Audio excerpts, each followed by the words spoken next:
Hello everyone. सब लोग बेसब्री से इंतजार कर रहे थे कि रजिस्ट्रेशन कब स्टार्ट होगा। रजिस्ट्रेशन स्टार्ट हो चुका है, 2 जुलाई को स्टार्ट हुआ है। और अपना ये स्टेप नंबर 1 है एडमिशन प्रोसेस का रजिस्ट्रेशन, जिसमें आपको डॉक्यूमेंट्स अपलोड करने हैं। स्टेप बाय स्टेप पूरा प्रोसेस मैं आपको एक्सप्लेन करने वाला हूँ। और डॉक्यूमेंट वेरिफिकेशन के लिए स्क्रूटिनी सेंटर भी आपको सिलेक्ट करना है। लास्ट डेट रजिस्ट्रेशन का लास्ट डेट है 12 जुलाई एंड डॉक्यूमेंट वेरिफिकेशन का लास्ट डेट है 13 जुलाई। आज 4 जुलाई है। अच्छा खासा टाइम अपने पास है। वीडियो एंड तक देखो, एंड तक देखो, पूरा प्रोसेस पहले अच्छे से देखो, समझो, और फिर उसके बाद रजिस्ट्रेशन स्टार्ट करो। मैंने देखा है कुछ लोग क्या है, इतने एक्साइटेड है रजिस्ट्रेशन करने के लिए, सर कब होगा कब होगा। और कुछ लोग अपने बेसिस पर आधा ही नॉलेज है और उतना ही आधा नॉलेज लेके रजिस्ट्रेशन स्टार्ट कर रहे हैं, और कुछ तो सिली मिस्टेक कर रहे हैं। अब जल्दी करने से, रजिस्ट्रेशन जल्दी करने से आपका एडमिशन जल्दी नहीं होने वाला, जल्दी कॉलेज स्टार्ट नहीं होने वाला। सब स्टेप बाय स्टेप ही होने वाला है, तो इसलिए प्रोसेस अच्छे से समझ के लो। तो स्टार्ट करते हैं फिर। तो सबसे पहले मैंने गूगल वेबसाइट ओपन किया है। वहां पर सर्च करना है आपको CET cell. CET cell search करना है। जो फर्स्ट वेबसाइट मिलेगा उसके ऊपर क्लिक करना है। क्लिक करने के बाद यहाँ पर आ जाओ। यहाँ पर admission portal for academic year 2026-27 इसके ऊपर क्लिक करना है। जैसे ही क्लिक करोगे इसको स्क्रॉल करना है, धीरे धीरे ऊपर लेके जाना है। यहाँ पर देखो बी बीटेक न्यू करके ऑप्शन दिख रहा है, बी बीटेक न्यू, तो इसके ऊपर क्लिक करो। अब क्लिक करने के बाद यहाँ पर institute slash admin log in and second है new registration slash already already registered, तो आपको इसके ऊपर क्लिक करना है, न्यू रजिस्ट्रेशन के ऊपर। जैसे ही क्लिक करोगे वहां पर ये वाला जो ऑप्शन है centralise admission process registration, that is CAP registration, इसके ऊपर क्लिक करो। क्लिक करने के बाद यहाँ पर technical education, agriculture, higher education, तो आपको टेक्निकल एजुकेशन के ऊपर क्लिक करना है। जैसे ही क्लिक करोगे यहाँ पर यूजी एंड पीजी ऐसे दो ऑप्शंस हैं। आप लोग जो एडमिशन ले रहे हो इंजीनियरिंग, वो अंडर ग्रेजुएट प्रोग्राम है, एंड एमई एमटेक जो होता है वो पोस्ट ग्रेजुएट होता है। तो अभी आप लोग engineering, bachelor of engineering, register now, इसके ऊपर क्लिक करना है। क्लिक करने के बाद यहाँ पर सबसे पहला क्वेश्चन क्या पूछा गया है, देखो, have you appeared for a PCM MHT CET 2026? Yes, yes करना। यस करने के बाद यहाँ पर PCM MHT CET 2026 application number, अब ये आपको कहां पर मिलेगा? ये एप्लीकेशन नंबर आपको कहां पर मिलेगा? ये आपका हॉल टिकट है। सीईटी एग्जाम के टाइम आपने जो हॉल टिकट यूज किया था, उस हॉल टिकट के ऊपर आपको ये नंबर मिलेगा। तो एप्लीकेशन नंबर, एप्लीकेशन नंबर यहां पर डालना है। अब यहाँ पर जो आपका नंबर है वो आपको डालना है। ये नंबर आपको नहीं दिखेगा, सिक्योरिटी पर्पज की वजह से हमने ये नंबर जो है वो ब्लर किया हुआ है। यस। नेक्स्ट है रोल नंबर। रोल नंबर ये आपको कहां पर मिलेगा? ये भी आपको आपके हॉल टिकट पर मिलेगा। हॉल टिकट पर देखो रोल नंबर है, एप्लीकेशन नंबर है। क्लियर? तो उसमें कंफ्यूज नहीं होना है, रोल नंबर अलग दिया है, एप्लीकेशन नंबर अलग दिया है।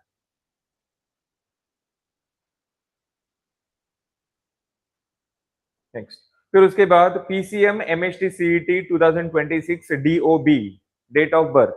ये डेट ऑफ बर्थ आपके हॉल टिकट के ऊपर जो है वही लिखना है।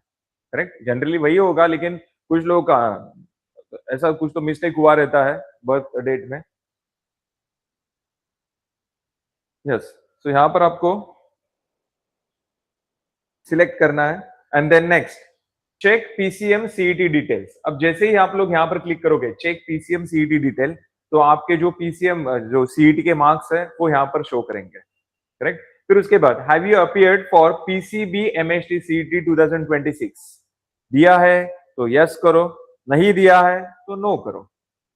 अगर दिया है, कुछ लोग रहते हैं देखो पीसीएम पीसीबी दोनों सीईटी देते हैं, तो वो लोग जब यस के ऊपर क्लिक करेंगे तो वहां पर फिर से उसका डिटेल भरना है। उसका जो हॉल टिकट का रोल नंबर रहेगा या फिर एप्लीकेशन नंबर रहेगा, फिर डेट ऑफ बर्थ, वो सब लिखना है। फिर उसके बाद चेक पीसीबी सीईटी डिटेल्स, जैसे पीसीएम का ओपन हुआ सेम वैसे पीसीबी का होगा, लेकिन अभी तो हमने नहीं दिया है तो नो करेंगे। करेक्ट। अब नो करने के बाद वो सब इंफॉर्मेशन यहाँ पर ओपन हुआ ही नहीं। फिर उसके बाद इंपॉर्टेंट इंस्ट्रक्शंस फॉर कैंडिडेट्स, ये इंस्ट्रक्शंस एक बार अच्छे से पढ़ के लेना आपको। क्लियर? एंड ये सब पढ़ने के बाद यहाँ पर I have read all important instructions, इसके ऊपर क्लिक करना है। जैसे क्लिक करोगे यहाँ पर आएगा save and proceed. Yes, save and proceed, इसके ऊपर क्लिक करने के बाद देखो यहाँ पर कैंडिडेट्स फुल नेम, वो ऑटोमेटिकली आएगा, आपको कुछ टाइप करना ही नहीं है, करेक्ट, ये ऑटोमेटिकली आएगा। और ये देखो आपका जो एचएससी का मार्कशीट है उसके ऊपर जैसा नाम है, जैसा नाम है, अब देखो यहाँ पर जो नाम दिखेगा वहां पर पहले आपका नाम, फिर पेरेंट्स एंड फादर का नाम, देन नेक्स्ट सरनेम, या फिर कभी कभी क्या होता है पहले सरनेम फिर अपना नाम और लास्ट में फादर का नाम, तो वो ऑटोमेटिकली यहाँ पर आएगा। Next father's name, mother's name, gender, then confirm gender, फिर उसके बाद डेट ऑफ बर्थ, ये ऑटोमेटिकली आ गया। कंफर्म डेट ऑफ बर्थ, अब ये वाला जो है, ये वाला डेट ऑफ बर्थ जो है ये ऑटोमेटिकली यहाँ पर आ गया, और यहाँ पर कंफर्म करना है आपको, एक बार कंफर्म करना है। Next then religion, then region, ये सब ऑटोमेटिकली आ गया देखो यहाँ पर। देन एनुअल इनकम, ये भी ऑटोमेटिकली आ गया। मदर टंग, ये भी ऑटोमेटिकली आ गया। ये सब आपने कब किया था? सीईटी के टाइम उन्होंने रजिस्ट्रेशन किया था, तो उसकी वजह से ये सब इंफॉर्मेशन सिस्टम के पास अवेलेबल है, तो वो इंफॉर्मेशन ऑटोमेटिकली यहाँ पर शो कर रहा है। चलो नेक्स्ट, नेशनलिटी इंडियन, फिर उसके बाद कैंडिडेट्स अपार आईडी। अपार आईडी क्या होता है? अब ये ओके, ये होता है स्टूडेंट के पास रहता है, तो ये ऑटोमेटिकली शो कर रहा है यहाँ पर देखो। देन कैंडिडेट्स नेम, ये भी ऑटोमेटिकली आ गया। Then date of birth age पर आधार, अब ये सब इंफॉर्मेशन आपने पहले से ही स्टोर करके रखा है सीईटी के रजिस्ट्रेशन के टाइम। देन आधार नंबर, वो भी यहाँ पर ऑटोमेटिकली शो कर रहा है। नेक्स्ट एड्रेस, एड्रेस एक बार अच्छे से देख लो, सो वो भी आपको यहाँ पर ऑटोमेटिकली दिख रहा है। Next then state, district, taluka, village, then pin code, and last में टेलीफोन नंबर। अब टेलीफोन नंबर अगर है तो वहां पर डालो, नहीं है तो वैसे ही छोड़ दिया तो भी चलेगा, करेक्ट। नेक्स्ट मोबाइल नंबर, अब यहाँ पर देखो कुछ लोग मिस्टेक करते हैं, टेलीफोन नंबर अलग रहता है, मोबाइल नंबर अलग रहता है। सो टेलीफोन नंबर आज के जमाने में बहुत कम लोगों के पास रहता है, जनरली सबके पास मोबाइल ही रहता है, तो यहाँ पर जो भी मोबाइल नंबर है वो आपको ऑटोमेटिकली शो करेगा देखो, करेक्ट। फिर उसके बाद email ID, and next enter captcha given below, ये जो आपको कोड दिख रहा है वो सेम टू सेम यहाँ पर टाइप करना है। नेक्स्ट, फिर उसके बाद ये सब होने के बाद सेव एंड प्रोसीड, इसके ऊपर क्लिक करना है। अब जैसे ही सेव एंड प्रोसीड क्लिक करोगे, यहाँ पर देखो verify one time password, OTP आएगा। यहाँ पर जो मोबाइल नंबर दिखा था ना आपको, उस नंबर पर आपको ओटीपी आएगा। अब जैसे ही वो ओटीपी आएगा यहाँ पर डाल दो। नेक्स्ट एंड वेरीफाई ओटीपी पर क्लिक करना है। चलो सो वेरीफाई, अब यहाँ पर देखो, यहाँ आ गया registered successfully for admission to first year under graduate technical courses in engineering and technology 4 years, मतलब आपने सक्सेसफुली स्टेप नंबर 1 कंप्लीट कर लिया है। चलो आगे बढ़ते हैं, आगे लिखा है यहाँ पर देखो, हाँ ये सबसे इंपॉर्टेंट है, एप्लीकेशन आईडी, इसका आप लोग फोटो निकाल के रखो, इसका आप लोग फोटो निकाल के रखो, क्योंकि नेक्स्ट टाइम जब आप लोग फिर से लॉग इन करोगे, कब? जब कैपराउंड 1 2 3 4 रहेगा, उस टाइम जब आप लोग रजिस्ट्रेशन स्टार्ट करोगे, तब ये नंबर आपको डालना है, ये नंबर। अभी आपने क्या किया, अपने ईमेल आईडी डाला एंड पासवर्ड डाला, लेकिन नेक्स्ट टाइम से आपको ये एप्लीकेशन आईडी नंबर डालना है, तो ये अच्छे से सेव करके रखना है आपको, इसका फोटो निकाल के रखो। क्या कितना फोटो? चलो नेक्स्ट, फिर उसके बाद नेक्स्ट स्टेप पर आ गए। हाँ, अब यहाँ पर ये वाला पॉइंट सबसे इंपॉर्टेंट है, ये वाला पॉइंट मिस मत करो। मैंने बोला ना, डॉक्यूमेंट वेरिफिकेशन के लिए आपको स्क्रूटिनी सेंटर पर जाना है, और उसमें 2 टाइप्स होते हैं, एक होता है फिजिकल स्क्रूटिनी मोड और दूसरा होता है ई स्क्रूटिनी मोड। ई स्क्रूटिनी मतलब ऑनलाइन, मतलब किसी भी स्क्रूटिनी सेंटर आपको जाने की जरूरत ही नहीं है, आप लोग ऑनलाइन डॉक्यूमेंट वेरीफाई कर सकते हो। लेकिन मेरे हिसाब से, मेरे एक्सपीरियंस के हिसाब से आपको बता रहा हूँ कि आपको हमेशा फिजिकल स्क्रूटिनी मोड ही सिलेक्ट करना चाहिए, फिजिकल। क्योंकि होता क्या है, जब हम लोग ऑनलाइन मोड सिलेक्ट करते हैं तो उसमें एक आध दूसरे डॉक्यूमेंट में कुछ क्वेरी आ गया, प्रॉब्लम आ गया, तो फिर वो हमेशा टेंशन रहता है कि अरे मेरा रजिस्ट्रेशन सक्सेसफुली हुआ है, नहीं हुआ है, बहुत सारे डाउट्स मन में रहता है। जब आप लोग फिजिकल सिलेक्ट करते हो, फिजिकल स्क्रूटिनी सेंटर, तो 1% भी आप डाउट आपके मन में नहीं रहेगा। क्लियर? तो मैं तो हमेशा बोलूंगा कि फिजिकल स्क्रूटिनी ही आपको सिलेक्ट करना है। यस, अब जैसे ही सिलेक्ट किया, अब यहाँ पर डिस्ट्रिक्ट सिलेक्ट, थाने। अब थाने, हम लोग थाने से ये सब प्रोसेस कंप्लीट कर रहे हैं, सो इसलिए मैंने थाने डाला। ओके नेक्स्ट फिर अब यहाँ पर स्क्रूटिनी सेंटर, अब स्क्रूटिनी सेंटर का लिस्ट यहाँ पर ओपन हो रहा है, देखो स्क्रूटिनी सेंटर का। अब जो कॉलेज आपके घर के नजदीक है वो कॉलेज आपको सिलेक्ट करना है, जैसे कि यहाँ पर पहला दिख रहा है भारतीय विद्यापीठ जो है बेलापुर, खारगर बेलापुर, फिर तेरना कॉलेज ये नेरुल में है, इंदिरा गांधी घनसोली में है, देन शिवाजीराव जोंधळे कॉलेज जो डोंबिवली में है, एलटी कॉलेज कोपर करने में, Agnel charities father Rodrigues institute Vashi वाला फादर एग्नेल कॉलेज है, फिर यहाँ पर केसी कॉलेज, यस ये केसी कॉलेज कोपरी जो कि हमारे नजदीक है, तो हम लोग यही सिलेक्ट करने वाले, लेकिन आगे भी देखते हैं। आगे है वाटुमल कॉलेज है, देन विघ्नहर्ता, अब ये शाहपुर का कॉलेज है, जोंधळे कॉलेज, जोंधळे दो कॉलेजेस है, एक डोंबिवली में है एक आसनगांव में है। फिर उसके बाद कोटि विद्या ये आर्माइड कॉलेज ये भी आसनगांव का है, विद्या प्रसारक मंडल ये वीपीएम कॉलेज, फिर उसके बाद प्रवीण पाटिल कॉलेज जो कि भाईंदर में है, भारत कॉलेज बदलापुर, एलआर तिवारी ये मीरा रोड में है, बीआर हरने कॉलेज ये आएगा वांगनी में, फिर विश्वात्मक जंगली महाराज ये आएगा आटगांव में, आटगांव कसारा जाते वक्त आपको लगेगा, आसनगांव का next station. AP Shah college, yes ये भी कॉलेज में आप लोग स्क्रूटिनी सेंटर सिलेक्ट कर सकते हो, जो ठाणे में रहते हैं, आनंद नगर या फिर मानपड़ा ये साइड में रहते हैं, तो वो स्टूडेंट्स ये कॉलेज सिलेक्ट कर सकते हैं, एपी शाह। फिर उसके बाद Indira Gandhi Indala college, sorry Indala college जो कल्याण में है, देन देवी महालक्ष्मी ये टिटवाड़ा का कॉलेज है, एंड ये महाराष्ट्र इंस्टीट्यूट एमआईटी जो कि ठाणे में अभी 1 साल हो गया 2 साल हो गया स्टार्ट हुआ, 1 साल ही हुआ। चलो तो इतने सारे स्क्रूटिनी सेंटर मुझे कहाँ पर मिल रहे हैं, ठाणे में मिल रहे हैं, ठाणे।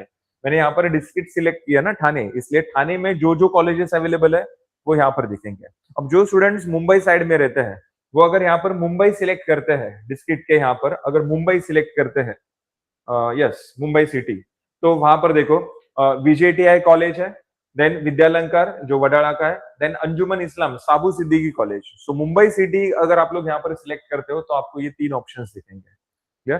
सो उसमें और भी बहुत सारे अलग अलग ऑप्शंस है, जैसे कि अगर कोई स्टूडेंट्स रायगढ़ से है, रत्नागिरी से है या फिर सिंधुदुर्ग से है, अब ये वाला पार्ट भी मुंबई रीजन में ही आता है, तो वैसे अगर आप लोग यहाँ पर सिलेक्ट करते हो, यहाँ पर देखो बाकी सब भी है, धुले गढ़चिरौली गोंदिया ये अदर्स यूनिवर्सिटी वालों के लिए है, मैं सिर्फ मुंबई यूनिवर्सिटी वालों के लिए यहाँ पर बात कर रहा हूँ।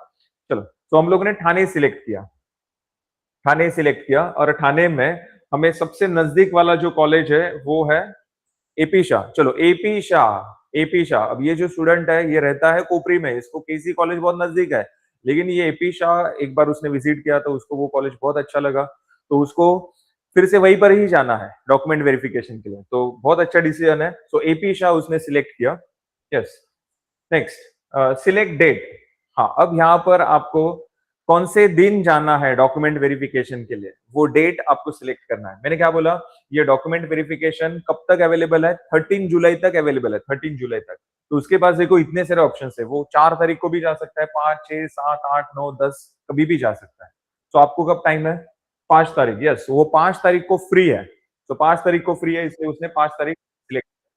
चलो नेक्स्ट स्लॉट देखते हैं, स्लॉट अब यहाँ पर देखो 10 to 11 मतलब एक एक घंटे का स्लॉट है, और वो एक घंटे में ओनली 20 सीट सी 20 स्लॉट सी अवेलेबल है। तो यहाँ पर देखो 10 to 11 वाला जो पार्ट है जिसमें 20 स्लॉट्स है, लेकिन उसमें से 13 बुक हो चुके हैं, मतलब अभी भी 7 अभी बाकी है।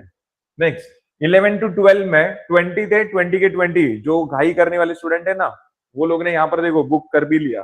फिर उसके बाद 12 to 1 ये भी 20 के बुक हो गए, 2 से लेके 3 तक, यस ये वाला जो है ये 20 में से 6 बुक हुआ है, 14 अभी भी वैकेंट है। तो देखो यहाँ पर 11 to 12 एंड 12 to 1 बुक हो चुका है, दो हाँ यस 2 से 2 to 3 20 स्लॉट्स है यहाँ पर, उसमें से 6 बुक हो गए, 14 अभी भी बाकी है। सो 2 to 3, यस 2 to 3 तो बुक कर लिया है हमने।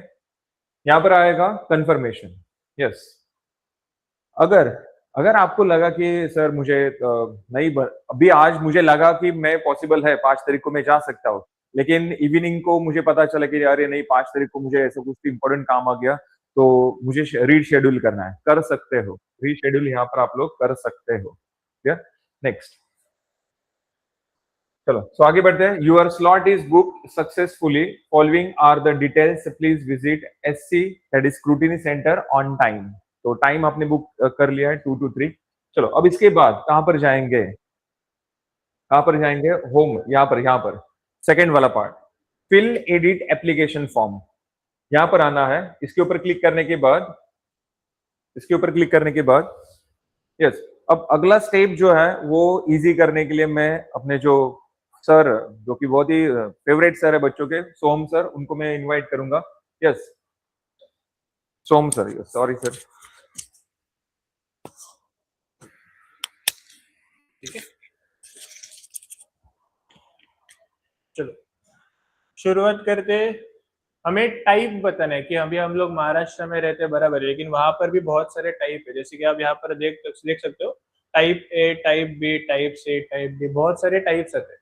लेकिन हमें ज्यादा सोचना नहीं है, हम लोग टाइप ए में ही आएंगे। क्यों, इधर देखो बाजू में लिखा भी है, अगर आपने एसएससी, एचएससी, डिप्लोमा जो भी किया है, अगर वो महाराष्ट्र स्टेट से किया है तो अपना टाइप ए ही आएगा। जो लोग रहते हैं जो अदर डिस्ट्रिक्ट से आते हैं तो उनके लिए यहाँ पर बहुत सारे टाइप्स दिए, तो आपको एक एक एक सिलेक्ट करना होता है। लेकिन यूजुअली जितने भी स्टूडेंट्स हैं सब के सब टाइप ए ही होते हैं, तो हम लोग भी टाइप ए सिलेक्ट करेंगे। टाइप ए सिलेक्ट करा, हाँ ठीक है, स्क्रॉल डाउन करा, थोड़ा स्क्रॉल डाउन करा,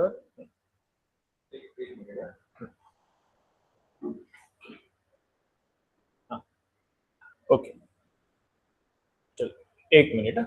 अभी आपको एक एक एक चीज पढ़ना है। आपका जो भी टाइप रहेगा, अगर मम्मी पापा का डोमेसाइल रहेगा तो टाइप बी आता है, स्टूडेंट का डोमेसाइल रहेगा तो टाइप ए आता है। तो हर एक चीज नीट एंड क्लीन पढ़ना चाहिए, एंड ये सब चीजें हमें अच्छे से टिक करना है। पूरा स्क्रॉल डाउन करने के बाद यहाँ पर देखो ओएमएस का भी एक पॉइंट आता है। ओएमएस मतलब जो आउटसाइड ऑफ महाराष्ट्र स्टेट है, मतलब जो महाराष्ट्र में बिलोंग नहीं करते थे, अदर स्टेट में अपना 11th-12th कंप्लीट एंड फिर महाराष्ट्र में आते, तो उनके लिए ओएमएस रहता है। सिमिलरली जेएनके वाले भी जो लोग रहते हैं उनके लिए भी यहाँ पर टाइप्स है, तो अपने हिसाब से जाओ। ओवरऑल 90% सब महाराष्ट्र के रहते, तो अपना टाइप ए ही है। चलो पूरा स्क्रॉल डाउन करेंगे एंड देन 7 प्रोसीड, 7 प्रोसीड। चलो अभी हम लोग ने टाइप ए सिलेक्ट किया, तो उसका कुछ तो प्रूफ देना होगा, तो यस सिलेक्ट डॉक्यूमेंट पे क्लिक करो। देखो 3 डॉक्यूमेंट, हम लोग सेमिनार में हमेशा यही बोलते थे कि 3 में से 2 चाहिए होता है। तो कौन सा है, बर्थ सर्टिफिकेट, डोमेसाइल और लिविंग सर्टिफिकेट। आपके पास सब अवेलेबल रहेगा तो कोई भी सिलेक्ट कीजिए। तो हम लोग बर्थ सर्टिफिकेट सिलेक्ट करते हैं। बर्थ सर्टिफिकेट है, कौन सा है, लिविंग है, सो डोमेसाइल सर्टिफिकेट, ठीक है, हाँ हाँ ओके। और एक चीज, स्टूडेंट के पास बर्थ सर्टिफिकेट नहीं है तो उसके पास डोमेसाइल लिविंग सर्टिफिकेट है, तो आप डोमेसाइल लिविंग सर्टिफिकेट के साथ जा सकते हैं। चलो डोमेसाइल सर्टिफिकेट सिलेक्ट किया। नेक्स्ट, एसएससी कौन से डिस्ट्रिक्ट से दिया है वो भी यहाँ पर सिलेक्ट करना है, तो obviously district Thane.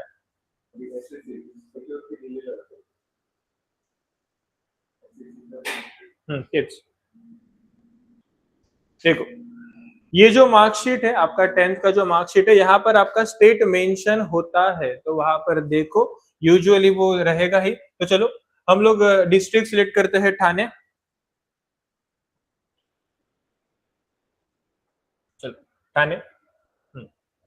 Next, same goes with HSC, जो लोग डिप्लोमा करके आते हैं उनके लिए भी वही ऑप्शन है, उसके लिए भी हम लोग ठाणे ही सर्च करेंगे। ठाणे। चलो नेक्स्ट, तालुका, तालुका भी ठाणे। अभी देखो ठाणे में भी बहुत सारे ऑप्शंस है, जैसे कि अगर कोई कल्याण में रहेगा तो कल्याण है, भिवंडी रहेगा तो भिवंडी, अंबरनाथ है, मुरबाड है, शाहपुर है, उल्लासनगर है। तो आराम से देख के डालो। हम लोग अपना स्टूडेंट ठाणे से, तो हम लोग ठाणे सिलेक्ट करेंगे। नेक्स्ट थोड़ा स्क्रॉल डाउन कीजिए, यस मुंबई यूनिवर्सिटी, ये अपना मेन है। तो नेक्स्ट कैटेगरी, अभी यहाँ से देखो मैं क्या बोल रहा हूँ, अगर ओपन में रहोगे तो यहाँ पर आपको ओपन का ऑप्शन है। अगर आप कास्ट में बिलोंग करते हो, देखो SC, ST, DT, VJ, NT1, NT2, NT3, open, SBC and last SCBC। जो लोग बोलते सर हम लोग का SCBC क्या करना है, SCBC सिलेक्ट करना है, तो अभी हम लोग अपना कास्ट सिलेक्ट करेंगे, OBC। चलो तो OBC सिलेक्ट करेंगे। Next scroll down. अभी ओबीसी हम लोग ने सिलेक्ट किया, लेकिन ओबीसी में भी तो कास्ट रहते हैं बहुत सारे, वहां पर अदर कास्ट रहते हैं, ओबीसी के सब कास्ट बोलते हैं। तो वो यहाँ पर बहुत सारे ऑप्शंस आते हैं, कहाँ से मिलेगा, आपका जो कास्ट सर्टिफिकेट है, ये कास्ट सर्टिफिकेट यहाँ पर मेंशन होता है ओबीसी के बाजू में। तो ये है पांचाल ना, पांचाल, हाँ पांचाल, और ब्रैकेट में नंबर भी दिया है। चलो मुझे बोलना नहीं चाहिए, ठीक है। देखो कास्ट के बाजू में नंबर भी होता है, तो वो नंबर और कास्ट दोनों मैच होना चाहिए।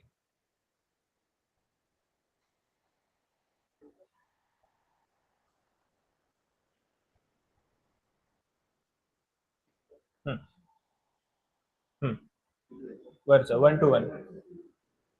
हाँ वाला ठीक है। Next, cast validity.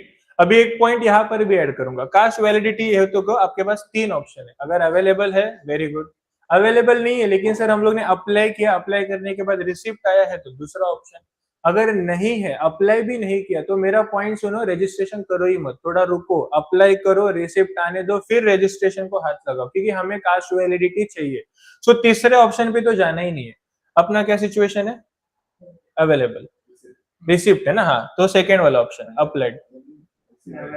हाँ, तो सेकेंड वाला ऑप्शन रिसिप्ट आया है स्टूडेंट के पास, तो सेकेंड वाला ऑप्शन। देखो स्क्रॉल डाउन करते हैं। देखो रिसिप्ट, अभी जब हम लोग अप्लाइड बट नॉट रिसिप्ट डालते हैं तो हमें यहाँ पर कास्ट वैलिडिटी का एप्लीकेशन नंबर होता है, जैसे यूजुअली हम लोग टोकन नंबर बोलते हैं, तो उस रिसिप्ट पे एक एप्लीकेशन नंबर दिया है, वो हमें यहाँ पर एंटर करना है। हाँ, और एक चीज, अगर किसी ने अवेलेबल किया तो सीधा हमें वहां पर अपलोड करना होता है, ज्यादा कुछ करना नहीं है, सीधा वो नॉन क्रिमिनल के बारे में पूछेगा। लेकिन अगर रिसिप्ट है तो पूरा इन्फॉर्मेशन पूछेगा कि रिसिप्ट की, अगर आपने अप्लाई किया है तो उसका नंबर डालो, उसका पूरा रिसिप्ट का डॉक्यूमेंट डालो, फिर हम लोग आगे जाएंगे। तो चलो, हाँ, ये जो प्रॉब्लम है ना, ये हर स्टूडेंट के साथ होगा, हम लोग के साथ भी है, तुम लोग के साथ भी होगा, क्योंकि एट अ टाइम इस वेबसाइट पे महाराष्ट्र के अराउंड 5 लाख बच्चे रहते हैं, तो वेबसाइट बहुत बार ऐसे उड़ेगा। सो डोंट वरी, हम लोग जो सेव एंड प्रोसीड करते हैं उसके वजह से अपना डेटा सेव होता है।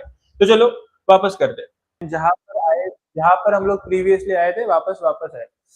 चलो, कैटेगरी डाला, सब कैटेगरी डाला, कास्ट वैलिडिटी अप्लाइड था बट मिला नहीं था, तो हम लोग ने वो वाला ऑप्शन सिलेक्ट किया। एप्लीकेशन नंबर जो आपके रिसिप्ट पे लिखा रहता है बारकोड के नीचे, ईडी वाला, वो हम लोग ने डाल दिया। नेक्स्ट, एप्लीकेशन का डेट, जो आपका पेमेंट का डेट होता है वही आपका एप्लीकेशन डेट है। इशुइंग अथॉरिटी, अभी इशुइंग अथॉरिटी पे क्या डालोगे, तो आपके रिसिप्ट पे सबसे फ्रंट में लिखा रहेगा एकदम ऊपर में, district caste certificate scrutiny committee district Thane, जो भी डिस्ट्रिक्ट रहेगा आपको वहां पर वो डालना है। डिस्ट्रिक्ट क्या है वो डालो। थोड़ा स्क्रॉल डाउन करोगे तो यहाँ पर देखो, जिसने अप्लाई किया, applicant name as it is, जैसे आपके रिसिप्ट पे है वैसे ही यहाँ पर डालना है। थोड़ा करेंगे, कास्ट सर्टिफिकेट का नंबर, कास्ट सर्टिफिकेट का नंबर कहाँ पर मिलेगा, तो कास्ट सर्टिफिकेट के एकदम नीचे लेफ्ट कॉर्नर पे सीरियल नंबर लिखा है, आपको वो नंबर डालना चाहिए। बारकोड वाला नंबर नहीं डालोगे तो भी चलेगा, सीरियल नंबर डालो। उसके बाद नॉन क्रिमिनल सर्टिफिकेट अभी स्टूडेंट का अवेलेबल है, तो हम लोग ने उस पर अवेलेबल क्लिक किया। समझो, अवेलेबल पे क्लिक करोगे, क्लिक कीजिए, एंड अगर आपके पास ये भी अप्लाई किया रिसीव नहीं है, अब उस पर क्लिक करोगे तो आपको सेम कास्ट वैलिडिटी जैसे इन्फॉर्मेशन डालना है, रिसिप्ट का पूरा इन्फॉर्मेशन डालना है। लेकिन अभी स्टूडेंट का अवेलेबल है तो हम लोग अवेलेबल करेंगे। वन मोर थिंग, ये ऐसे होते रहता है, 10 बार होगा, कोई टेंशन नहीं, हम लोग वापस से इस पे लॉगिन पे क्लिक करेंगे, एंड जब भी हम लोग लॉगिन पे क्लिक करेंगे, अपना जो भी इन्फॉर्मेशन था वो सेव्ड होता है। देखो, डायरेक्ट लॉगिन चालू हुआ, सीधे से कैप में जाएंगे, कैप में जाने के बाद टेक्निकल एजुकेशन, फिर ये पहला वाला ही ऑप्शन, चलो आया वापस से, स्क्रॉल डाउन करो, देखो सब सेव्ड है, मतलब क्या, इंफॉर्मेशन सेव्ड होता है। नेक्स्ट, हम लोग जाएंगे स्पेशल रिजर्वेशन डिटेल्स में, स्पेशल रिजर्वेशन डिटेल्स में जाएंगे, special reservation details, step number 4 complete पे क्लिक करना है। हाँ, फिर हम लोग पर्सन विद डिसेबिलिटी में जाएंगे, अगर कोई डिसेबल है, जैसे कि यहाँ पर क्लिक करने के बाद बहुत सारे ऑप्शंस आते हैं, कोई डीफ रहेगा, ब्लाइंड रहेगा, फ्रैक्चर रहेगा, कुछ अपना इधर मेंशन कीजिए। नॉट एप्लीकेबल है अभी फिलहाल। डिफेंस पर्सनल मतलब अपने फैमिली में कोई आर्मी से या फिर कोई रिलेटेड रहेगा, फैमिली मतलब गांव नहीं, मम्मी पापा, दैट्स इट। अगर है तो अप्लाई करो, अगर उनके पास डोमिसाइल है तो यस, नॉन डोमिसाइल है तो नॉन डोमिसाइल, अभी फिलहाल नॉट एप्लीकेबल है। इनकम जो आपका सीईटी के अप्लाई करने के टाइम पे आया था वही है। टीएफडब्ल्यूएस, टीएफडब्ल्यूएस के लिए पॉइंट सुनो, अगर आपका कैंडिडेट ओबीसी और ओपन है तो उसको टीएफडब्ल्यूएस में अप्लाई करना चाहिए, लेस देन 8 लाख इनकम है तो अप्लाई करना ही है, लड़कियों को नहीं करना है। और एक पॉइंट ऐड करूंगा, यहाँ पर सिर्फ ओपन और ओबीसी बोला मैंने, लेकिन अगर कोई कास्ट का स्टूडेंट है, जैसे कि लास्ट ईयर का एग्जांपल देता हूँ, कास्ट की एक लास्ट टाइम स्टूडेंट थी 97% एससी कास्ट, लेकिन वो कास्ट सर्टिफिकेट और कास्ट वैलिडिटी उसके पास नहीं था, तो हम लोग ने उसे बोला वो ओपन में वैसे भी कन्वर्ट हो रही है, कास्ट डॉक्यूमेंट्स नहीं है तो ओपन में कन्वर्ट होगी, तो अगर वो ओपन में कन्वर्ट होती है तो वो TFWS को यस करेगी। रिपीट बोलता हूँ, सुनो अच्छे से। TFWS के लिए कब अप्लाई करना है? जब आपके पास कास्ट के डॉक्यूमेंट्स नहीं है, कास्ट में होके भी, तब हम लोग ओपन में आते हैं, ओपन में आने के बाद TFWS को यस करेंगे, समझा? बाकी अगर हम लोग ओबीसी ओपन है तो हमें TFWS में यस करना ही है। तो चलो, इसके बाद फिर हम लोग ऑर्फन पे आएंगे, फिर अपना पूरा इंफॉर्मेशन कंटिन्यू होगा। ओके, TFWS का इंफॉर्मेशन मिला, अभी हम लोग अप्लाई करेंगे TFWS के लिए, यस। चलो, और एक चीज, TFWS के लिए अलग से कुछ डॉक्यूमेंट नहीं है, दुनिया बोलता है ये वो डॉक्यूमेंट अलग से कुछ नहीं होता, सिर्फ TFWS के लिए यस करना है। नेक्स्ट ऑर्फन से रिलेटेड आएगा, हम लोग तो यहाँ पर नो करेंगे। अगर कोई ऑर्फन रहेगा तो उसमें भी दो ऑप्शन आते हैं, इंस्टीट्यूशन, नॉन इंस्टीट्यूशन, मतलब जो एनजीओ से रिलेटेड रहते हैं उनको वो समझते हैं। अभी अपना कुछ ऑर्फन नहीं है तो नो। नेक्स्ट, थोड़ा स्क्रॉल डाउन करेंगे, माइनॉरिटी। अभी माइनॉरिटी दो होता है, linguistic minority, regional minority. Linguistic मतलब हिंदी लैंग्वेज हो गया, गुजराती लैंग्वेज हो गया, मलयालम हो गया, तमिल हो गया, ऐसे माइनॉरिटी के लोग। एंड नेक्स्ट रीजनल मतलब कोई सिंधी है, पंजाबी है, जैन है, तो ऐसे लोग। अगर आप माइनॉरिटी में बिलोंग करते हो तो प्लीज यस कीजिए। एंड अगर आप यस करोगे तो देखो वहां पर पूछता है लिंग्विस्टिक है कि माइनॉरिटी। अगर आप इस पे क्लिक करते हो तो आपको वेरिफिकेशन के लिए क्या चाहिए, आपके पास लिविंग सर्टिफिकेट होना चाहिए 12th का, उस पे आपका माइनॉरिटी मेंशन होना चाहिए। अगर वो नहीं है, वर्ष के सिनेरियो की सर हम माइनॉरिटी में है लेकिन डॉक्यूमेंट नहीं है, तो ऐसे टाइम पे आपको प्रोफोमा ओ लेना होता है, जो आपको इसी वेबसाइट पे मिल जाता है। प्रोफोमा ओ लेना है, सेल्फ अटेस्टेशन करना है, देन इसे अपलोड करना है। तो अपना कैंडिडेट तो माइनॉरिटी नहीं है, तो हम लोग यहाँ पर नो करेंगे। चलो नेक्स्ट, सेव एंड प्रोसीड। चलो सेव एंड प्रोसीड किया। अभी तक हम लोग ने अपना खुद का इन्फॉर्मेशन भरा, फैमिली का इन्फॉर्मेशन भरा, कास्ट का इन्फॉर्मेशन भरा, TFWS और पर्सन विद डिसेबिलिटी भरा। अभी क्या बचा है? मार्कशीट्स वाला, मतलब जो भी एजुकेशन वाला किया है वो सब। तो चलो, SSC board Maharashtra, all India रहेगा, कोई अलग डिस्ट्रिक्ट का रहेगा तो वहां पर अवेलेबल होता है। देखो ऑल इंडिया के बोर्ड है, CBSE, ICSE, आंध्र प्रदेश, आसाम, ऐसे हर डिस्ट्रिक्ट का मिलेगा। हम लोग तो महाराष्ट्र के। चलो, पासिंग ईयर, ये आपके 10th के मार्कशीट पे लिखा रहेगा पासिंग ईयर। आपका पासिंग ईयर क्या है? हाँ, यहाँ पर देखो, 4th कॉलम पे, आपके 4th कॉलम में आपका पासिंग ईयर दिया है, वही आपको सबमिट करना है, मार्च 2024। देखो ये पहला ही ऑप्शन है, मतलब 2024 उन्होंने कंसिडर किया ही है। चलो, सीट नंबर, आपके मार्कशीट पे ही आपका सीट नंबर लिखा रहेगा, वही सीट नंबर आपको अच्छे से फिलअप करना है।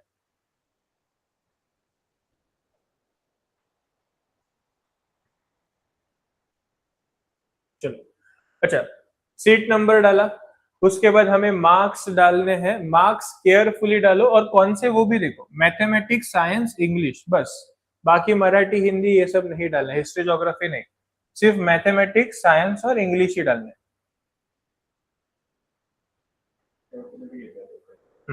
हाँ, मार्क्स डालना है, आउट ऑफ कितना, वो 100 ही रहेगा, एंड परसेंटेज वो अपने आप कंसीडर करते हैं। सिमिलरली हर एक सब्जेक्ट के डालने हैं।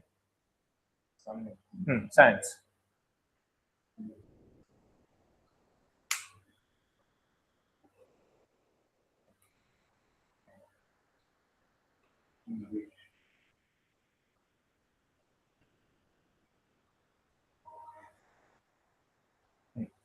एग्रीगेट, एग्रीगेट मतलब टोटल, जो भी टोटल आया है वो, आउट ऑफ 500 जो टोटल मिलता है वो।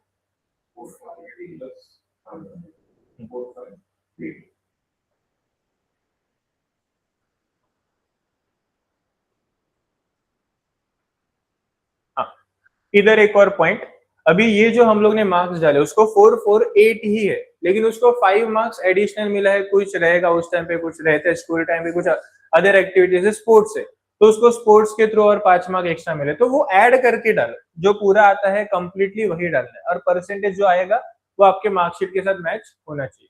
चलो नेक्स्ट, जैसा 10th के लिए किया, अभी सिमिलरली हम लोग 12th के लिए। और एक पॉइंट, 12th होने दो, डिप्लोमा होने दो, डी वोकेशनल होने दो, आपने जो कोर्स किया वो सिलेक्ट करो। हम लोग 12th पे जाएंगे, यस। वापस से अभी बोर्ड पूछेगा, इंडिया में किया है कि बाहर किया है, ऑब्वियसली इंडिया ही रहेगा।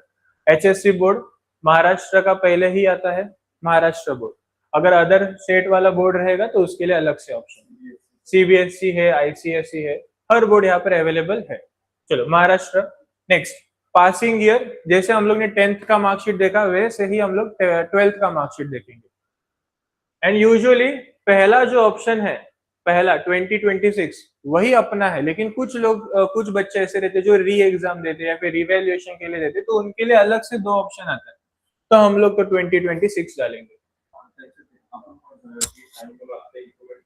हाँ कर सकते हैं। हाँ चलो, और एक चीज, अभी बहुत सारे स्टूडेंट्स हैं जो अभी भी इम्प्रूवमेंट का एग्जाम दे रहे हैं, तो उनके लिए भी रजिस्ट्रेशन वैलिड है, तो तुम लोग ये अभी के लिए 2026 डाल के अपना रजिस्ट्रेशन कंटिन्यू करो। जब इम्प्रूवमेंट का रिजल्ट आएगा तब हम लोग आगे का ग्रीवियंस पीरियड पे वो करेक्शन कर सकते हैं, डोंट वरी।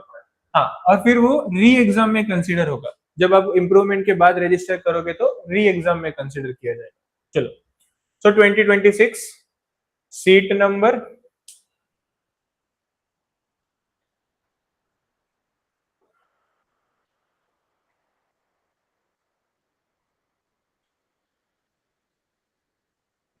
अच्छा, कैंडिडेट्स मदर नेम डालना है जो आपके मार्कशीट पे ही अवेलेबल रहेगा। नेक्स्ट, कैंडिडेट्स नेम, अभी मार्कशीट पे जैसा नेम लिखा है, पहला अगर फर्स्ट नेम है, सरनेम है, जैसे है वैसे ही डालो। अभी स्टूडेंट का फर्स्ट नेम है तो हम लोग फर्स्ट नेम में डालें। चलो नेक्स्ट, गेट एचएससी डेटा, उस पर क्लिक करना है, स्क्रॉल डाउन कीजिए एंड यहाँ पर 12th का मार्क्स अपने आप आया, मतलब सिर्फ 10th का मार्क्स हम लोग फिलअप करेंगे, 12th का वो लोग अपने आप कंसिडर कर सकते हैं। क्यों कंसिडर करते हैं?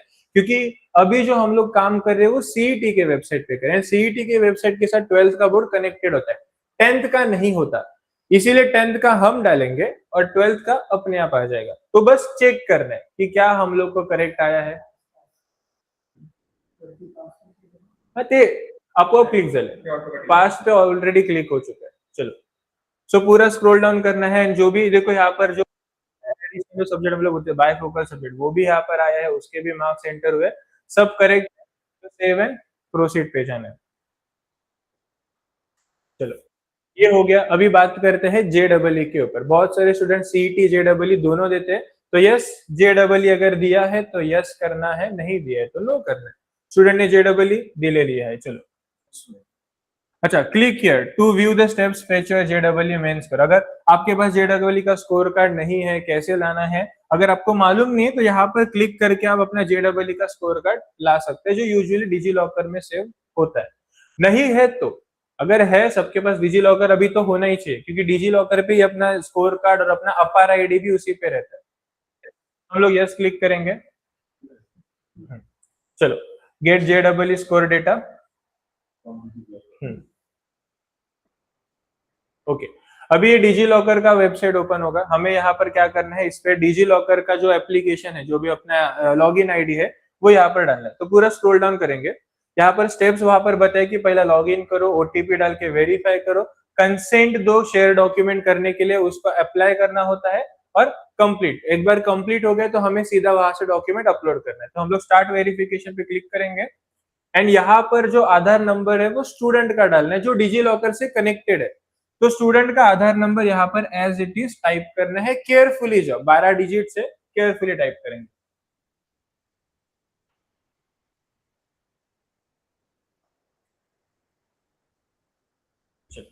Next,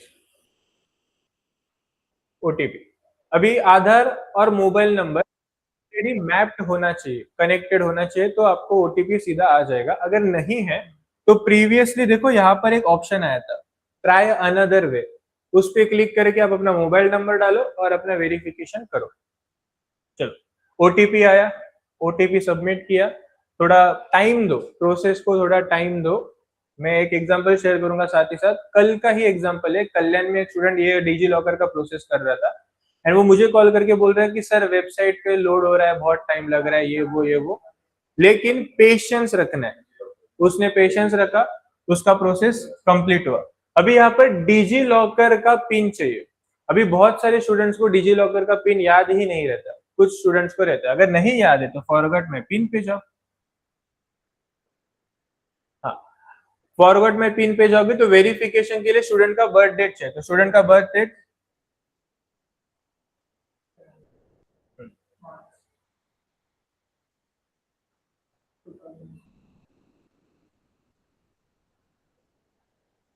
confirm. चलो अभी देखो सिक्योरिटी पिन नया डालना है, तो अभी आपको नया मौका मिले तो अपना अच्छा से जो भी अपना सिक्योरिटी पिन है अच्छे से डालो और याद रखो।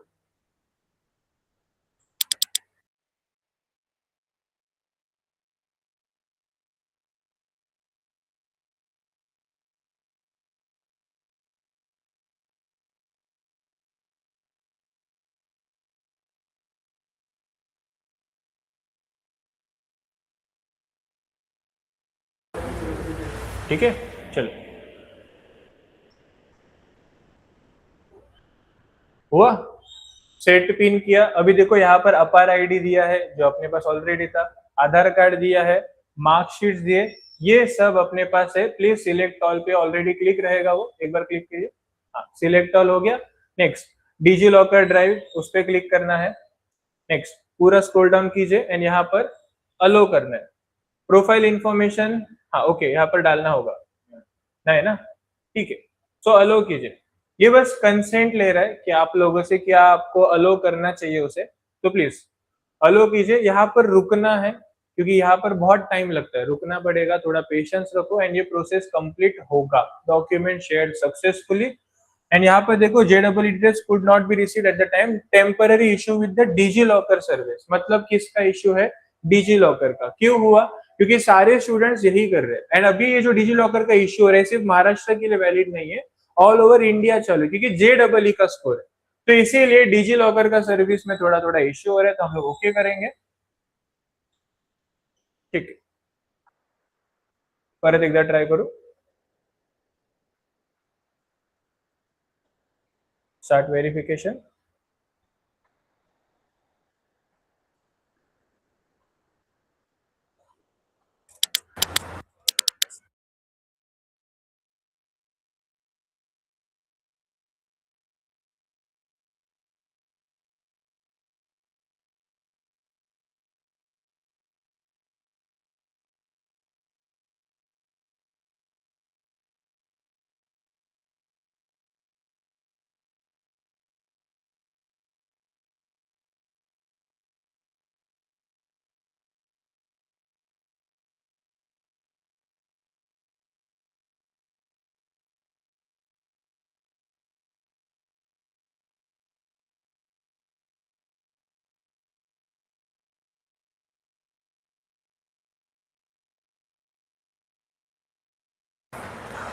ओके हम लोग प्रोसेस कर रहे थे, डिजी लॉकर तक पहुंचे, साइट वापस उड़ गया, वापस से क्लिक करेंगे न्यू रजिस्ट्रेशन। अभी वो ऑलरेडी लॉग्ड इन ही है।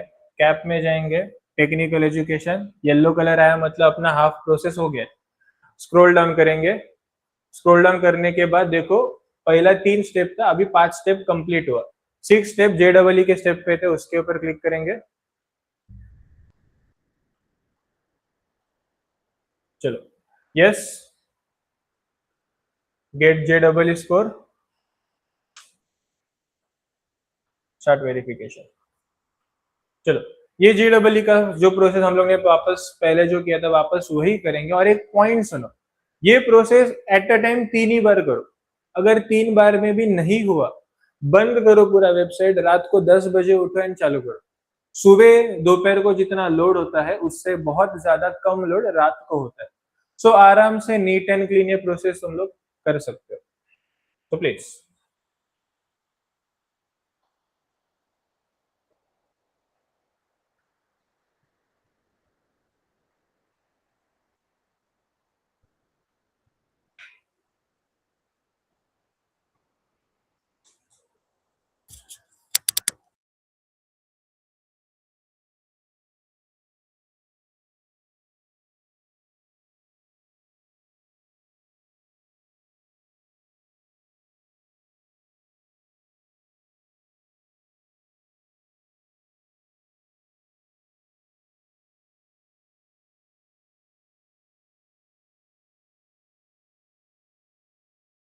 ओके एक सेकंड, चलो हाँ 1 मिनट। JEE का जो डिजी लॉकर का थोड़ा सा इश्यू हो रहा है, एक काम करो, इसको स्किप करो, कोई इश्यू नहीं। इधर लेफ्ट में आओ, JEE के नीचे जाओ, फोटोग्राफ एंड सिग्नेचर। JEE का इनकम्प्लीट रहेगा, बाद में कंप्लीट करते। चलो फोटोग्राफ एंड सिग्नेचर पे क्लिक करते हैं। नाही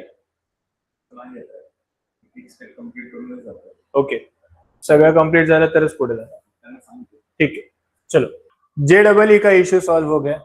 अभी हम लोग आगे चलते हैं, फोटोग्राफ एंड सिग्नेचर को कैसे अपलोड करना है। तो देखो यहाँ पर अपलोड टाइप पूछ रहे हैं, कौन से फॉर्मेट अवेलेबल है। तो JPG, JPEG, PNG फॉर्मेट, ये फॉर्मेट अपने पास अवेलेबल है।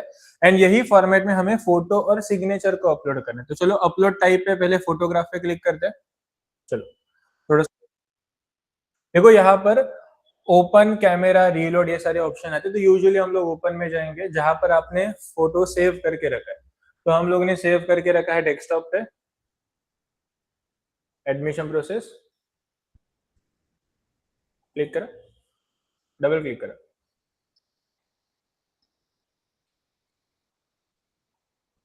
फोटो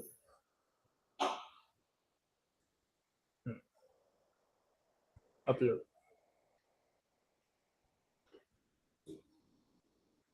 ओके, देखो क्या इश्यू हो रहा है। हम लोग ने PDF में रखा है एंड उन्हें कौन सा फॉर्मेट चाहिए था, JPG, JPEG फॉर्मेट में, मतलब इमेज ही चाहिए। तो हमें सिर्फ यहाँ पर इमेज अपलोड करना है, फोटो और सिग्नेचर के लिए खाली, बाकी जो भी डॉक्यूमेंट्स है सब PDF में चाहिए। सो अभी हम लोग इसे इमेज में कन्वर्ट करते हैं और फिर इसे अपलोड करते हैं। ओके, प्रीवियसली हम लोग ने यहाँ पर PDF अपलोड किया तो वो अपलोड प्रोसेस कंप्लीट नहीं हुआ। उसका रीजन है हमें यहाँ पर इमेज ही चाहिए एंड उसका लिमिट देखो 4 KB और 100 KB के बीच में चाहिए, केबीज में चाहिए। तो मेरा एक जनरल प्रोसेस होता है, मैं यूजुअली जब भी फोटो और सिग्नेचर लेता हूँ तो मैं व्हाट्सएप के थ्रू उसको क्लिक करता हूँ, किसी को क्या होता है व्हाट्सएप में ना कंप्रेस अपने आप हो जाता है। जब भी आप कोई भी व्हाट्सएप के थ्रू कुछ फोटो शेयर करते हैं ना तो उसका क्लैरिटी कम होता है, तो अपने लिए वो बेनिफिशियल। तो व्हाट्सएप के थ्रू आप सेव कर सकते हो, उसको डाउनलोड कीजिए। जैसे कि मैंने यहाँ पर अपलोड किया, आपको ब्लर दिखेगा। यहाँ पर ओपन में जाके आपको अपलोड करना है एंड देन अपलोड पे क्लिक करना है प्लीज। अभी आया इधर फोटो बराबर से। अभी वापस से सिलेक्ट अपलोड टाइप पे जाना है, सिग्नेचर क्लिक करना है, सेम ओपन। जहां पर आपने उस इमेज को सेव किया, ये कौन सा बन दोघांपैकी कोणतं एक, ओपन। चलो सिग्नेचर आया, अपलोड, स्क्रॉल डाउन करा, देखो photograph, signature, save and proceed. चलो अभी हमें हर एक चीज यहाँ पर अपलोड करना है। तो क्या क्या है देखो, पहले पूरा लिस्ट देखते, पूरा स्क्रॉल कर पहला, हाँ थोड़ा सा वर, चला चला, हाँ देखो टोटल 11 डॉक्यूमेंट्स इसको बताया कौन से है। एक तो नेशनलिटी के लिए प्रूफ, जो हम लोग ने 3 ऑप्शन में से एक सिलेक्ट किया, दैट इज डोमिसाइल सर्टिफिकेट। जो सिलेक्ट किया उसे ही अपलोड करना है। नेक्स्ट डोमिसाइल सर्टिफिकेट, और एक बार पूछे तो अगर यहाँ पर आपने इसमें भी डोमिसाइल सिलेक्ट किया, यहाँ पर भी डोमिसाइल आ रहा है तो 2 बार अपलोड करो, कोई प्रॉब्लम नहीं। यहाँ पर अगर आपने बर्थ सर्टिफिकेट LC सिलेक्ट किया रहेगा तो वो अपलोड करना है। नेक्स्ट कास्ट सर्टिफिकेट अपलोड करना है। कास्ट वैलिडिटी देखो यहाँ पर क्या लिखा है, अप्लाइड एंड नॉट रिसीव्ड। तो हम लोग ने इंफॉर्मेशन डाला था ना रिसिप्ट का, दैट इज सफिशिएंट, अपलोड करने का रिसिप्ट जरूरत नहीं है। लेकिन वेरिफिकेशन के लिए जाओगे तब लेके जाओ। देखो यहाँ पर आया है रिसिप्ट, तो रिसिप्ट को भी अपलोड कर सकते हो। नेक्स्ट नॉन क्रिमिनल सर्टिफिकेट जो स्टूडेंट के पास है उसे अपलोड करना है। इनकम सर्टिफिकेट जो 8 लाख से नीचे है वो अपलोड करना है। उसके बाद जो स्टेटमेंट है या फिर मैं बोलूंगा SSC का मार्कशीट, उसे अपलोड करना है। Same goes with the HSC marksheet. Next MHT CET का स्कोर कार्ड। अभी कौन सा स्कोर कार्ड डालोगे, आपके पास 2 रहेंगे ना, तो दोनों का एक ही PDF बनाओ जिसमें दोनों भी सर्टिफिकेट रहेंगे, दोनों भी स्कोर कार्ड रहेंगे। एक ही PDF में 2 पेज का PDF बनाओ, उसी को अपलोड करो। अपार ID डॉक्यूमेंट जो आपके डिजी लॉकर में रहता है उसको डाउनलोड करो और अपलोड करो। वन मोर थिंग, थोड़ा इसे ऊपर स्क्रॉल कर दे, थोड़ा बढ़ गया, हाँ यहाँ पर देखो कौन से फॉर्मेट में चाहिए, PDF, JPG, PNG। मैं बोलता हूँ PDF में जाओ, PDF क्लीन होता है, लेकिन साइज कितना है 500 KB। लास्ट ईयर तक 1 MB होता था, अभी इस साल से 500 KB की है। तो अगर किसी का MBs में रहेगा PDF, तो आप कोई भी वेबसाइट पे जाके कंप्रेस PDF सर्च करो, आपको बहुत सारे मल्टीपल वेबसाइट्स मिलेंगे, उससे कंप्रेस करके आप यहाँ पर उसे अपलोड कर सकते हो। चलो मैं आपको एक डॉक्यूमेंट अपलोड करके दिखाता हूँ और फिर बाकी का मैं अपने आप अपलोड। अपलोड पे क्लिक करना है, ओपन में जाना है, जहां पर आपने सेव किया है desktop, admission process, double click कर. हा. डोमेसेल काय नावाने ठेवलेलं आहे? डोमेसेल. ओपन, डायरेक्ट ओपन क्लिक केलं तरी चालेल. अपलोड, अपलोड पे क्लिक करने के बाद थोड़ा पेशेंस रखो. देखो पेशेंस रखा, हो गया. चेक करना है तो व्यू पे जाओ और चेक करो. व्यू पे जाने के बाद देखो आपका डॉक्यूमेंट बराबर से अपलोड हुआ है क्या. अगर नहीं रहेगा, अभी इसका तो बराबर से हो चुका है, तो हम लोग इसे क्लोज करेंगे. अगर समझो इनकेस किसी का नहीं हुआ है तो एडिट पे जाके हम लोग उसे निकाल के री अपलोड करेंगे. तो हम लोग ने ये एक डॉक्यूमेंट किया. अभी हम लोग पूरा लिस्ट डालते हैं, फिर हम लोग आगे का प्रोसेस आपको कंटिन्यू करके बताते हैं. ओके, डॉक्यूमेंट्स अपलोड करते वक्त हम लोग कास्ट सर्टिफिकेट पे अपलोड तो करना है बराबर है, लेकिन ऊपर भी देखो कुछ तो पूछा है. इशुइंग अथॉरिटी जो आपके कास्ट सर्टिफिकेट पे रहेगा, डिस्ट्रिक्ट आपके कास्ट सर्टिफिकेट पे, तालुका आपके कास्ट सर्टिफिकेट पे, वो आपको सिलेक्ट करना है. तो इशुइंग अथॉरिटी पे जाएंगे. देखो कौन सा है, डीवाई कलेक्टर है, सब डिविजन ऑफिसर, तहसीलदार, असिस्टेंट कलेक्टर. आपके सर्टिफिकेट के एकदम नीचे स्टैम्प के वहां पर वो लिखा रहता है कुठे कास्ट सर्टिफिकेट, त्याच्यावरती असेल. देखो इधर नीचे लिखा है. अभी इसका सब डिविजनल है, तो मैं सब डिविजनल पे क्लिक करूंगा. डिस्ट्रिक्ट, डिस्ट्रिक्ट है इसका ठाणेच येणार ना, डिस्ट्रिक्ट ठाणे, ठाणे डिस्ट्रिक्ट. तालुका भी सेम ठाणे. चलो चलिए, ये सब हुआ. ओके, बहुत टाइम इन्वेस्ट करने के बाद सब डॉक्यूमेंट्स बराबर से अपलोड किया है. इधर बाजू में व्यू करने का भी ऑप्शन है. बस एक डॉक्यूमेंट हम लोग ने पेंडिंग रखा है स्टूडेंट का, दैट इज JEE. कंप्लीट होता है प्रोसेस, लेकिन JEE को यहाँ पर अपलोड करना चाहिए. वो क्यों नहीं हो रहा है? क्योंकि डिजी लॉकर का इश्यू चले, बहुत सारे लोग अभी प्रोसेस में, इसीलिए. तो क्या करने का, हर एक घंटे में ट्राई करो, हर एक घंटे में JEE का स्कोर डालने का ट्राई करो. जो JEE का मार्कशीट यहाँ पर अपलोड होके फिर हम लोग लास्ट में आके 7 प्रोसीड करेंगे. अभी मैं स्टूडेंट का नहीं कर रहा हूँ, मैं 7 प्रोसीड नहीं करूंगा, मैं इतना ही कर रहा हूँ. फिर मैं क्या करूंगा, मैं थोड़ा ऊपर आके होम पे जाऊंगा, होम पे जाऊंगा यहाँ पर. हाँ, अभी मैं एक्सप्लेन करता हूँ कि क्या करना चाहिए, JEE के लिए क्या करना चाहिए. होम पे आया, देखो आप जब भी लॉगिन करोगे, जब भी लॉगिन करोगे ये इंटरफेस आएगा. तो हम लोग इसे स्क्रॉल डाउन करेंगे पूरा. देखो अभी JEE का कंप्लीट क्यों दिखा रहा है? क्योंकि हम लोग ने प्रोसेस कंप्लीट करने के लिए नो किया, लेकिन हम लोग वापस से वहां पर जाएंगे, यस कंप्लीट कर, यस करेंगे एंड डिजी लॉकर से वो कनेक्ट करने का ट्राई करेंगे. तो हमें ये यस करके वापस से डोमेसेल का प्रोसेस कंप्लीट, सॉरी JEE का प्रोसेस कंप्लीट करना होता है. वापस से चलते होम पे. एक बार समझो JEE का काम हुआ मेरा, समझो डिजी लॉकर्स के थ्रू मेरा JEE अपलोड हुआ. मैंने ये 8th स्टेप भी कंप्लीट किया, मैंने JEE का डॉक्यूमेंट अपलोड किया. फिर 9th स्टेप क्या है, मुझे एप्लीकेबल फी पे करना है. जो भी एप्लीकेबल फी आपके कास्ट या फिर ओपन कैटेगरी के कंसिडर होता है, वो आपको पे करना है. 9 स्टेप कंप्लीट हो जाएंगे, 10th स्टेप आपका पेंडिंग रहेगा. और वो कौन सा स्टेप रहेगा? वो स्टेप रहेगा आपका वेरिफिकेशन का. तो ये कब कंप्लीट होगा? वेरिफिकेशन के बाद. समझ रहा है? सो वो हम लोग पेंडिंग रखेंगे, ये हम लोग वेरिफिकेशन के बाद ही कंप्लीट करेंगे. अपना काम ये 9 स्टेप का होता है. एंड आई होप तुम लोग को समझा रहेगा. और एक मैं ये लेफ्ट वाला पार्ट एक बार दिखाना चाहूंगा कि यहाँ पर क्या क्या दिखाया गया है. देखो एडिट एप्लीकेशन फॉर्म, जो हम लोग अप्लाई, जो हम लोग फॉर्म भर रहे थे वही चीज है. नेक्स्ट रिक्वायर्ड डॉक्यूमेंट्स जो हम लोग का बाकी है, जो ये स्टूडेंट अभी JEE का कंप्लीट करने वाला है. नेक्स्ट पेमेंट हिस्ट्री, आप जो भी पे करते हो उसका आपका हिस्ट्री में आपको रिसिप्ट मिल जाता है. नेक्स्ट आपका एप्लीकेशन फॉर्म होने के बाद आपको इस वाले ऑप्शन पे जाके प्रिंट करना है. प्रिंट करना है मतलब सेव एज PDF करके PDF सेव करना है, उसका 2 जेरोक्स मार के अपने पास रखो. नेक्स्ट एप्लीकेबल एप्लीकेशन फीस, जो भी एप्लीकेशन का फीस है जो हम लोग पे करते हैं वो यहाँ से पे कर सकते हैं. Application form version wise, version का मतलब सुनो, अभी मेरा जो एप्लीकेशन का फॉर्म है ये वर्जन 1 है. मतलब क्या, अभी तक मैंने इसमें कुछ करेक्शन वगैरह किया नहीं है. समझो मैं वेरिफिकेशन के लिए गया एंड कुछ समझो मेरा करेक्शन है, तो मेरा सेकेंड वर्जन होगा. मतलब क्या, मैं करेक्शन के लिए जा रहा हूँ ना. एक बार भरा, गलत आया, दूसरी बार जाऊंगा तो वर्जन चेंज होता है. अगर समझो दूसरी बार भी कुछ करेक्शन रहेगा तो तीसरा वर्जन. इससे कुछ नहीं होता, बस वो वर्जन मालूम होना चाहिए कि कौन सा वर्जन हम लोग वेरिफिकेशन के लिए लेके जा रहे हैं। सो अभी तक इसका कोई वर्जन नहीं आया क्योंकि हम लोग ने अभी तक कंप्लीट प्रोसेस किया नहीं है, पैसा भरने के बाद वर्जन आता है। So don't worry. Next acknowledgement, जैसे आपका वर्जन डेवलप होगा, आपका जो फॉर्म नया नया आएगा उसका एक्नॉलेजमेंट मतलब क्या, वो प्रिंट जो हम लोग सेव एज पीडीएफ करके निकलते हैं वो। Last is change verification mode. अभी हम लोग ने इसका ऑलरेडी एससी सेंटर बुक किया है, लेकिन अगर किसी को कुछ चेंज करना रहेगा हम वेरिफिकेशन मोड चेंज कर सकते हैं। उसके बाद इंपॉर्टेंट लिंक्स, यहाँ पर ग्रीवियंस इज ग्रीवियंस स्टेटस। ये क्या होता है, अगर आपको कुछ प्रॉब्लम आ रहा है, जैसे कि हमें जेडब्ल्यू का प्रॉब्लम आ रहा है, तो हम लोग यहाँ पे वो ग्रेवियंस सेंड कर सकते हैं, उसका कुछ तो सोल्यूशन अपना ऑनलाइन वेबसाइट के थ्रू हमें मिल सकता है। यूजुअली ये उन लोग के लिए रहता है जो आउट ऑफ महाराष्ट्र के लोग हैं, उनको बहुत सारे इश्यूज आते हैं। नेक्स्ट रीशेड्यूल, जो हम लोग ने स्लॉट बुक किया, अगर किसी को उसी कॉलेज में जाना है लेकिन स्लॉट का टाइमिंग चेंज करना है, डेट चेंज करना है, तो रीशेड्यूल। जनरेट टिकट और टिकट स्टेटस, अगर आपको कोई इशू रहेगा, कोई इशू अगर आपको बताना है तो आप जनरेट टिकट पे क्लिक करके अपना इशू उन्हें बता सकते हो और उसका स्टेटस चेक कर सकते हो कि इशू अप्रूव हो रहा है कि नहीं हो रहा है, इशू का कुछ सॉल्यूशन आ रहा है नहीं, ये उसके लिए। तो ये लेफ्ट साइड हमें भी अच्छे से देखना है।